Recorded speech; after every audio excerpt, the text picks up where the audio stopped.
বাংলাদেশ এবং নেপাল ম্যাচ শেষে পাকিস্তানের একটা স্থানীয় টিভিতে এবার একটা ক্রিকেট বিশ্লেষণের একটা প্রোগ্রাম করছেন মোহাম্মদ হাফিজ এবং ইউনিস খান।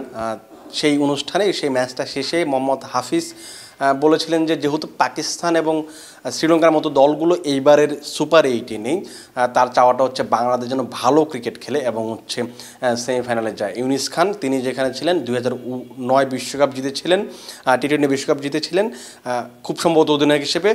তার কথাটা হচ্ছে যে বাংলাদেশের খুব ভালো সম্ভাবনা আছে এবারে বিশ্বকাপের সেমিফাইনালে যাওয়ার জন্য। এখন কথা হচ্ছে বাস্তবতা কি বলছে, বাংলাদেশের কি আসলেই কোনো সম্ভাবনা আছে? সম্ভাবনা যদি থাকে সেটা আসলে কিভাবে আমরা একটু আলোচনা করতে চাই, যেহেতু এখনও আসলে সুপার 8 পর্ব শুরু হয়নি। একদিনের বিরতি, আজকেই আফগানিস্তান এবং ওয়েস্ট ইন্ডিজ যে ম্যাচটা ছিল গ্রুপ পর্বের শেষ ম্যাচ ছিল এবং একদিনের বিরতি শেষে পরবর্তীতে আগামীকাল থেকে সুপার 8 পর্ব শুরু হবে। এই সুপার 8-এ 8টা দল গেছে, সেখান থেকে 4টা দল সেমিফাইনালে কোয়ালিফাই করবে, যেখানে দুটো গ্রুপে 8টা দল ভাগ হয়ে খেলবে। গ্রুপ 1-এ আছে বাংলাদেশ, ভারত, আফগানিস্তান এবং হচ্ছে অস্ট্রেলিয়া। এই 4টা দল আছে এই গ্রুপ 1-এ। গ্রুপ 2 যেটা আছে সেটাতে হচ্ছে south Africa, England, West Indies এবং হচ্ছে যুক্তরাষ্ট্র। এই গ্রুপ থেকে বাংলাদেশের আসলে সম্ভাবনাটা কতটুকু? এই গ্রুপে যদি আপনি চিন্তা করেন, খুবই খালি চোখে যদি দেখেন বা কাগজে কলমে শক্তি বিবেচনা যদি করেন, সেক্ষেত্রে আপনি নিশ্চিতভাবেই অস্ট্রেলিয়া এবং হচ্ছে ভারতকে সেমিফাইনালে দেখবেন। কিন্তু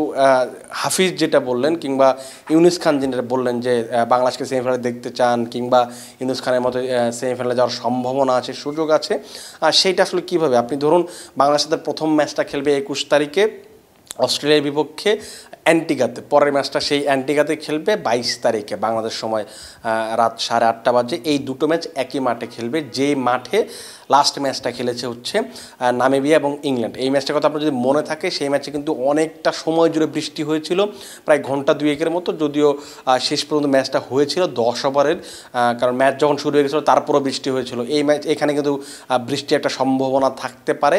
এখন পর্যন্ত আমরা আবহাওয়ার পূর্বাভাস জানি না, কিন্তু যেহেতু ওয়েস্ট ইন্ডিজে খেলা, ওয়েস্ট ইন্ডিজ একটা সমস্যা, যেহেতু বেশিরভাগ মাঠগুলো বা ভেন্যুগুলো একটু সমুদ্র পাড়ের দিকে, এই অঞ্চলটা আসলে একটু সমুদ্রের সাথে অনেক বেশি পরিবেষ্টিত, যে কারণে আসলে কখন বৃষ্টি আসে কখন ঝড় আসে এটা বলা কঠিন। যদি অ্যান্টিগাতে লাস্ট ম্যাচটাতে বৃষ্টি হয়েছে, বাংলাদেশে যদি সেই ম্যাচটাতে বৃষ্টি হয়, সেই ক্ষেত্রে কিন্তু বাংলাদেশের জন্য একটা বড় লাভ হবে। কারণ আপনি যদি ভারত এবং অস্ট্রেলিয়ার সাথে আপনি কাগজ কলম হিসাব করেন, বাংলাদেশ অনেকটা পিছিয়ে, তাদের সঙ্গে জয়ের সম্ভাবনাটাই কম। এখন পর্যন্ত অস্ট্রেলিয়া যদি পারফরমেন্স দেখেন, গ্রুপ পর্বে তারা 4টা ম্যাচে 4টায় জয় পেয়েছে। লাস্ট ম্যাচটা তারা 180-র বেশি রান চেস করে জিতেছে।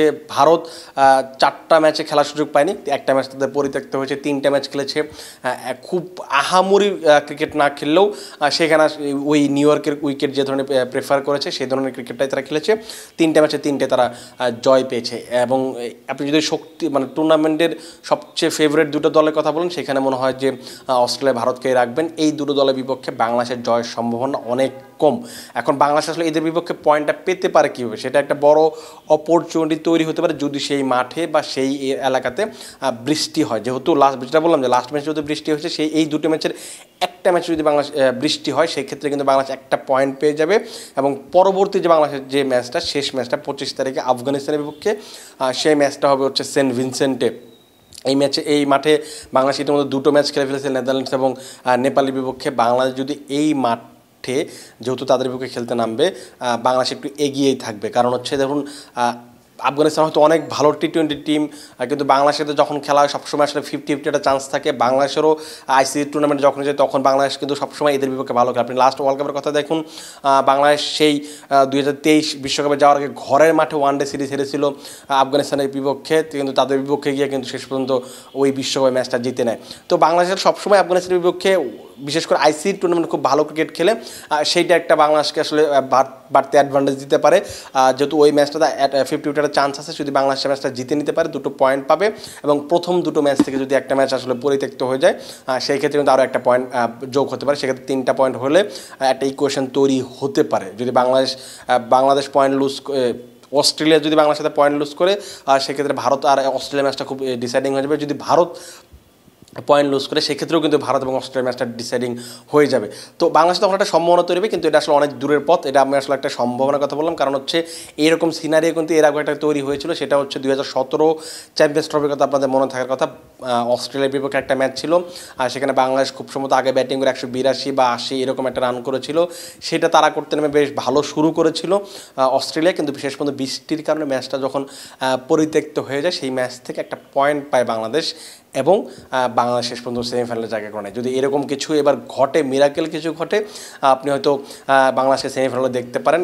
আপনি হয়তো এই টুর্নামেন্ট শুরুর আগে যদি চিন্তা করতেন যে বাংলাদেশ সেমিফাইনালে খেলবে, যিনি বলতেন তাকে হয়তো আপনি পাগলও বলতেন। এমন কারণ কি, সুপার 8-এ যাবে কিনা সেটা নিয়ে আসলে মানুষ সন্দিহান ছিল, কিন্তু বাংলাদেশ এই উইকেটগুলোতে যে ধরনের ক্রিকেট প্রেফার করছে সেই ধরনের ক্রিকেট খেলে কিন্তু বাংলাদেশ সেমিফাইনালে গেছে, সুপার 8-এ গেছে। সুপার 8-এ যদি বাংলাদেশ ভালো ক্রিকেটটা খেলতে পারে, প্রপার যদি পারফর্ম করতে পারে, বোলাররা যেভাবে করছে সেটা যদি দলগতে পারফরমেন্স করতে পারে, আপনি হয়তো, এটা কথা ক্রিকেটে সবসময় বলবা, যে কোনো জায়গাতে সবসময় বলে, যে কোনো দল যে কোনো দলকে হারিয়ে দিতে পারে, এটা তার নিজেদের দিনে। বাংলাদেশ যদি আসলে অস্ট্রেলিয়া এবং ভারতের সাথে এরকম একটা দিন খুঁজে পায়, স্বপ্নের মতো দিন খুঁজে পায়, আপনি হারানো সম্ভব, অসম্ভব তো অবশ্যই না, কিন্তু কাজটা অনেক বেশি কঠিন। আর একটা জিনিস হচ্ছে যে আমরা আরেকটু আলোচনা করবো যে এই যে দুটো গ্রুপ থেকে আছে, সেই দুটো গ্রুপ থেকে 4টা দল সেমিফাইনালে যাবে, সেখানে সেমিফাইনালে যাবে কোন 4টা দল সেমিফাইনালে যেতে পারে। আমরা তো বললাম যে এখানে বাংলাদেশে তো আসলে সম্ভাবনা অনেক কম। এখানে আমি থেকে দেখবো গ্রুপ 1 থেকে আমি বিবেচনা করব অস্ট্রেলিয়া এবং ভারতকে, আর গ্রুপ 2 থেকে বিবেচনা করব হচ্ছে সাউথ আফ্রিকা আছে, ওইখানে ওয়েস্ট ইন্ডিজ আছে, ইংল্যান্ড এবং যুক্তরাষ্ট্র 4টা দল আছে। সেখান থেকে আমি দুটো দলকে যদি বেছে নিতে হয়, সেখানে ওয়েস্ট ইন্ডিজ এবং ইংল্যান্ডকে আমি বেছে নিব। একটা বড় কারণ হচ্ছে, আপনি হয়তো বলতে পারেন যে ইংল্যান্ড আসলে এই টুর্নামেন্টে খুব ভালো যে ক্রিকেট খেলছে, সেইটা না, খুব কষ্ট করে তারা সুপার 8-এ জায়গা নিয়েছে। অস্ট্রেলিয়া যদি ম্যাচটা স্কটল্যান্ডের বিপক্ষে না জিততো, তারা হয়তো সুপার 8-এ যেতে পারতো না। তারা কীভাবে সেমিফাইনালে যায়, কারণ দেখুন এই ধরনের টিমগুলো যখন, বড় দলগুলো যখন দেখবেন একটু কষ্ট করে পরের রাউন্ডে যায়, তখন দেখবেন এরা আরও বিধ্বংসী হয়ে যায়, হিংস্র হয়ে ওঠে। ইংল্যান্ডে কিন্তু পটেনশিয়াল আছে, তাদের পেস বোলিং ইউনিটটা ভালো, স্পিন ইউনিটটা ভালো, ব্যাটিং ইউনিটটা ভালো। তারা যদি আসলে ভালো উইকেট পায়, সেক্ষেত্রে তাদের একটা ভালো চান্স থাকবে। এদিকে আফ্রিকার কথা আপনি বলতে পারেন, আফ্রিকা এই টুর্নামেন্টে এখন পর্যন্ত তারা সেরা ক্রিকেটটা খেলতে পারেনি, যদিও তাদের বোলাররা তাদের বেশিরভাগ ম্যাচগুলো জিতিয়েছে। 4টা ম্যাচে তাদের আসলে বেশি বোলাররা জিতিয়েছে বলা চলে। যদিও উইকেটগুলো তারা ভালো পায়নি, তাদের ব্যাটসম্যানদের আসলে ব্যাটসম্যানশিপটা এখনও দেখার সুযোগ হয়নি, তারা দেখাতেও পারেনি।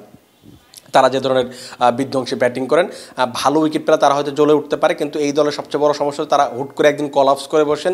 আপনি যদি এই সব টুর্নামেন্টে বা এই নকআউট এই পর্বে যখন আসবেন, আপনার একটা ম্যাচে অনেক গুরুত্বপূর্ণ হয়ে দাঁড়াবে, তখন যদি আপনি একটা ম্যাচে কলাপস করেন, তখন আপনার কিন্তু কী বলে বড় পরের রাউন্ডে যাওয়ার একটা কঠিন পরিস্থিতি তৈরি হবে। সেক্ষেত্রে আমি আসলে সাউথ আফ্রিকার চেয়ে ইংল্যান্ডকে এগিয়ে রাখবো। আর যেহেতু ওয়েস্ট ইন্ডিজ নিজেদের ঘরে মাঠে খেলবে, তাদের চান্সেসটা অনেক বেশি। তারা আজকে আফগানিস্তান বিপক্ষে যে ম্যাচটা খেলেছে, যেই ধরনের ক্রিকেটটা খেলেছে, সেইটা যদি কন্টিনিউ করতে পারে, বা তারা কয়েক মাস ধরে যে ধরনের ক্রিকেট খেলছে সেটা যদি কন্টিনিউ করতে পারে, তারাই নিশ্চিতভাবে সেমিফাইনালে যাবে। আমার যে 4টা সেমিফাইনাল লিস্ট, সেটা হচ্ছে গ্রুপ 1 থেকে অস্ট্রেলিয়া ভারত, এবং গ্রুপ 2 থেকে ইংল্যান্ড এবং হচ্ছে ওয়েস্ট ইন্ডিজ। দর্শক, আপনি কিন্তু কমেন্ট বক্সে জানাতে পারেন যে কোন 4টা দলকে এবারে সেমিফাইনালে দেখছেন, বাংলাদেশের বা সেমিফাইনালে যাওয়ার সম্ভাবনা কতটুকু, এটা কিন্তু আপনি কমেন্ট বক্সে জানাতে পারেন।